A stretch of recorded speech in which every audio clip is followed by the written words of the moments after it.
जय श्री राधे कृष्ण। आप सभी का हमारे YouTube चैनल पे बहुत बहुत स्वागत है। आइए सुनते हैं अन्नकूट गोवर्धन पूजा की कथा। आप सभी भक्तों को अन्नकूट गोवर्धन पूजा की ढेर सारी शुभकामनाएं। गौ माता की कृपा से आप सभी को सभी प्रकार के सुख और समृद्धि की प्राप्ति हो। अन्नकूट गोवर्धन पूजा, जो कि दीपावली के दूसरे दिन गोवर्धन पूजा की जाती है, वेदों में इस दिन वरुण, इंद्र, अग्नि आदि देवताओं की पूजा का विधान है।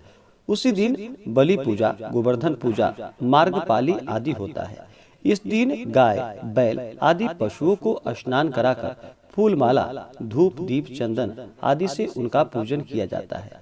गायों को मिठाई खिलाकर उनकी आरती उतारी जाती है। यह पर्व, जो कि विशेष करके ब्रजवासियों का मुख्य त्योहार है, अन्नकूट या गोवर्धन पूजा, भगवान श्री कृष्ण के अवतार के बाद द्वापर युग से प्रारंभ हुई।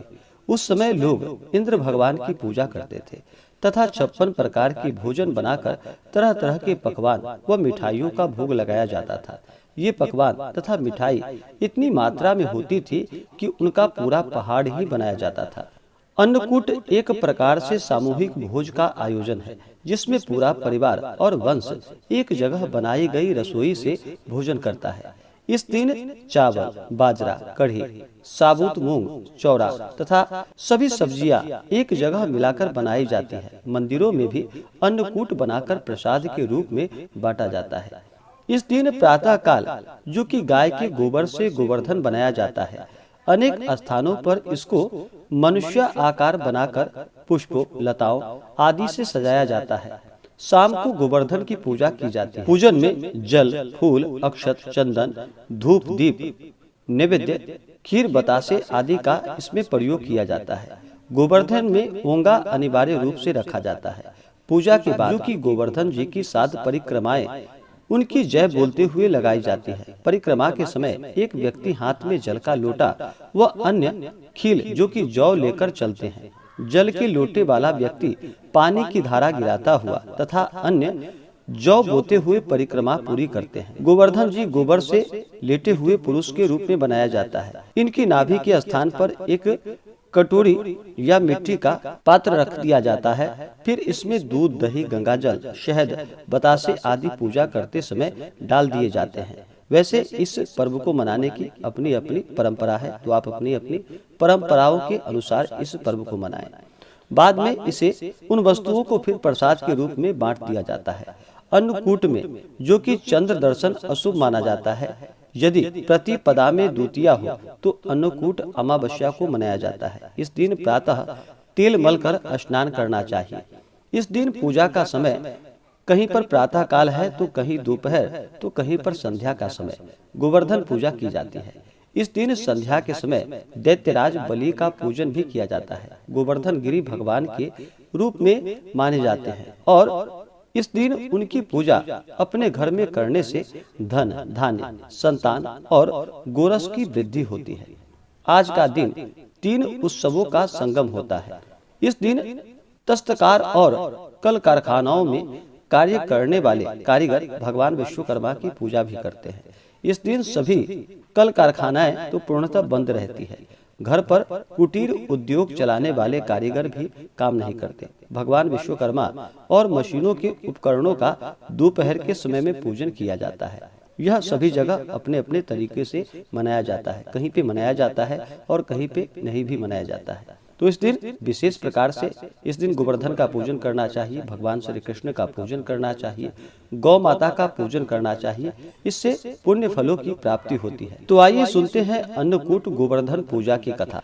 तो बोलिए प्रेम से गोवर्धन महाराज की जय, भगवान श्री कृष्ण की जय, गौ माता की जय, सर्वदेवी देवता की जय। कथा के अनुसार एक बार महर्षि ने ऋषियों से कहा कि कार्तिक शुक्ल प्रतिपदा को गोवर्धन व अन्नकूट की पूजा करनी चाहिए। तब ऋषियों ने महर्षि से पूछा कि अन्नकूट क्या है, गोवर्धन कौन है, इनकी पूजा क्यों तथा कैसी करनी चाहिए, इसका क्या फल होता है, इन सब का विधान आप विस्तार पूर्वक कह करके हमें कृतार्थ करें। महर्षि बोले कि एक समय की बात है कि भगवान श्री कृष्ण अपने सखा और गोप ग्वालों के साथ गौवे चराते हुए गोवर्धन पर्वत की तराई में पहुँचे। वहाँ पहुंचकर उन्होंने देखा कि हजारों गोपियां 56 प्रकार के भोजन रखकर बड़े उत्साह से नाच गाकर उत्सव मना रही थी। पूरे ब्रज में भी तरह तरह की मिठाइयाँ, मिष्ठान तथा पकवान बनाए जा रहे थे। श्री कृष्ण ने इस उत्सव का प्रयोजन पूछा तो गोपियाँ बोली कि आज तो घर घर में यह उत्सव हो रहा है, क्योंकि आज वृतासुर को मारने वाले मेघ देवता देवराज इंद्र का पूजन होगा। यदि वे प्रसन्न हो जाएं, तो ब्रज में वर्षा होती है, अन्न पैदा होता है, ब्रजवासियों का भरण और पोषण होता है, गायों को चारा मिलता है तथा जीविकोपार्जन की समस्या भी हल हो जाती है। यह सुनकर भगवान श्री कृष्ण ने कहा कि यदि देवता प्रत्यक्ष आकर भोग लगाएं, तब तो तुम्हें यह उत्सव व पूजा जरूर करनी चाहिए। यह सुनकर गोपियों ने कहा कि कोटि कोटि देवताओं के राजा देवराज इंद्र की इस प्रकार निंदा नहीं करनी चाहिए। यह तो इंद्रोज नामक यज्ञ है, इसी के प्रभाव से अतिवृष्टि तथा अनावृष्टि नहीं होती। भगवान श्री कृष्ण बोले कि इंद्र में क्या शक्ति है जो पानी बरसाकर हमारी सहायता करेगा। उससे अधिक शक्तिशाली तो हमारा यह गोवर्धन पर्वत है, इसी के कारण वर्षा होती है। अतः हमें इंद्र से भी बलवान गोवर्धन की पूजा करनी चाहिए। इस प्रकार भगवान श्री कृष्ण के वाक्चाल में फंसकर ब्रज में इंद्र के स्थान पर गोवर्धन की पूजा की तैयारी शुरू हो गई।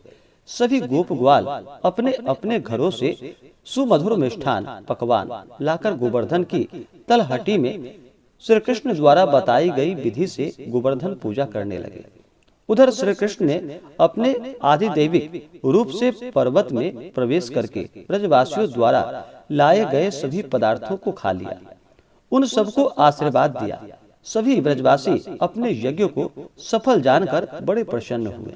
तभी नारद मुनि इंद्रोज यज्ञ देखने की इच्छा से वहां आए। गोवर्धन की पूजा देखकर उन्होंने ब्रजवासियों से पूछा तो उन्होंने बतलाया श्री कृष्ण के आदेश से इस वर्ष इंद्र महोत्सव के स्थान पर गोवर्धन पूजा की जा रही है।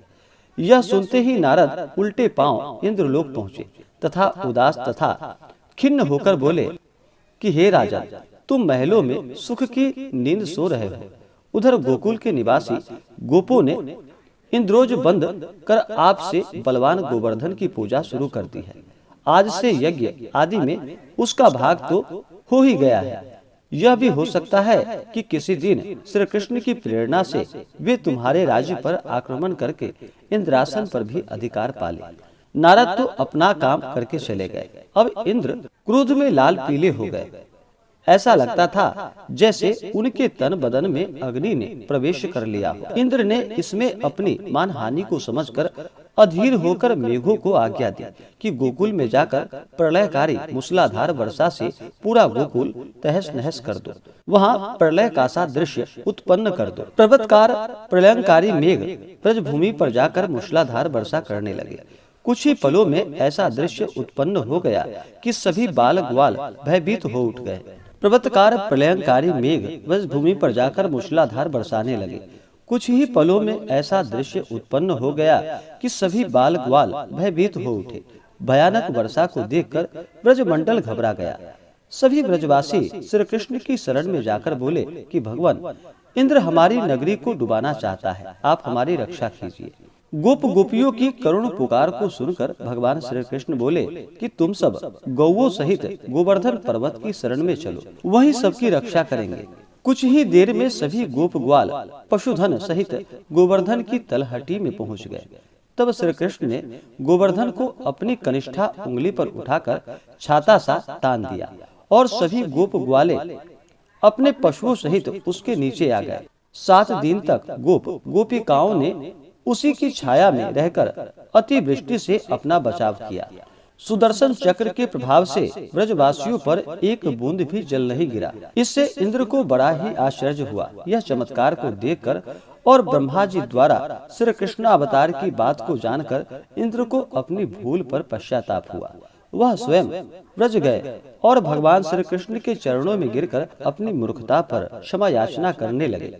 7वें दिन श्री कृष्ण ने गोवर्धन को नीचे रखा और ब्रजवासियों से कहा कि अब तुम प्रतिवर्ष गोवर्धन पूजा कर अन्नकूट का पर्व मनाया करो। तभी से यह उत्सव अन्नकूट के नाम से मनाया जाने लगा। तो बोलिए प्रेम से भगवान श्री कृष्ण की जय, गोवर्धन महाराज की जय, गौ माता की जय, सर्वदेवी देवता की जय। तो आशा करता हूँ कि यह जानकारी आपको अच्छा लगा हो। ऐसे ही ज्ञानवर्धक जानकारियाँ प्राप्त करने के लिए हमारे इस चैनल पे अगर आप नए हैं तो चैनल को लाल बटन दबा करके सब्सक्राइब करें, साथ में बेल आइकन घंटी को दबाएं ताकि मेरे वीडियो का नोटिफिकेशन आपको समय से मिलता रहे। वीडियो को लाइक करें, शेयर करें, सुखी रहे और स्वस्थ रहे। जय श्री राधे कृष्ण। धन्यवाद।